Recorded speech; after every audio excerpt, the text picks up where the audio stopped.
the human body is a very complex energy field. If you look at your hand, for example, that hand looks solid. But if you were to magnify your hand under a tremendously powerful microscope, you could zoom into the size of a single individual atom. And if you looked inside that atom, you'd see there's nothing in there but empty space and some little infinitesimally tiny energies zipping around at the speed of light. And that is actually what you are. That's what we all are. We're beings of pure energy, ultimately. We know we can measure thoughts electronically, and we believe that emotions also can be measured, and that they each have their own specific frequency or vibration.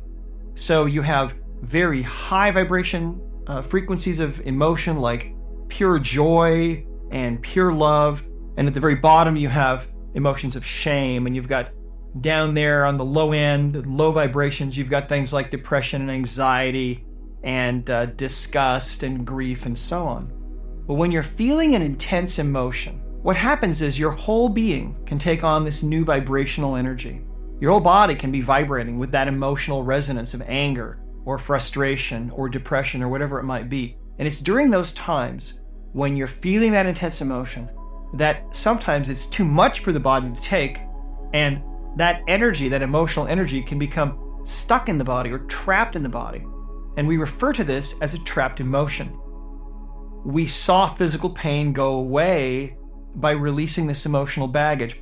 Let me explain to you why this is. You see, when you develop a trapped emotion, it's a little ball of emotional energy from about the size of a baseball to about the size of a volleyball, we think. And these trapped emotional energies will lodge in the body. And then they do two things to you. They will distort the normal energy field of the body. When you distort that normal energy field of the body, you're ultimately distorting the body itself, the tissues themselves, because that's all the body is an energy field. And so as you distort that energy field, you're interfering with the chemical reactions taking place within those tissues. You're interfering with the flow of chi energy. You're interfering with the flow of blood and lymph to some degree. And so this is one of the big reasons, the big reason we believe why these trapped emotional energies cause physical pain. But then they affect us in another way too. You can think of every trapped emotion as a dual-edged sword because they have two effects. They have a physical effect, but then they have this mental emotional effect.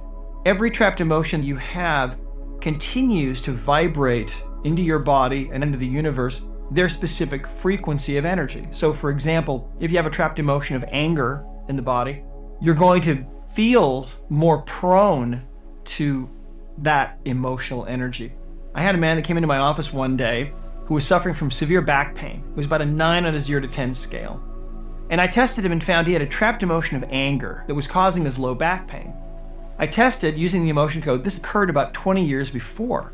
And he remembered what had happened. He'd been through something really difficult. I released the trapped emotion and the pain went from a 9 to a 0 that fast. It was amazing. He was ecstatic and it was kind of miraculous for him, and I was grateful that it worked so well. But the interesting thing is he came back to me a couple of days later and he said, "Dr. Nelson, my back is great." He said, "I still can't quite believe how well that worked." But he said, "I have to tell you something." He said, "For as long as I can remember, I've been a rageaholic." He said, "I'm always yelling at my wife and my kids. I've got to watch the road rage." He said, "I've been to anger management several times, hasn't really helped me." But he said, "Since you released that emotion of anger from me, I just don't feel angry anymore. I feel kind of peaceful and I feel really different." He said, "How does that work?" And at the time I remember I said, "Well, I really have no idea." But now what we believe is that every trapped emotion, you see, is resonating in your body at its own specific frequency. So in other words, he had a trapped emotion of anger affecting his low back, but when a situation would arise in his life where he might tend to feel angry, he would feel angry. He would slide right into that resonance, right into that vibration much more easily, much more readily than he otherwise would have. Why? Because literally part of his body was feeling anger all the time, 24 hours a day, 7 days a week. And that's one of the most amazing things about this, you see, is that our lives are being diminished because of the emotional baggage that we're carrying, and it's invisible. We can't even see it.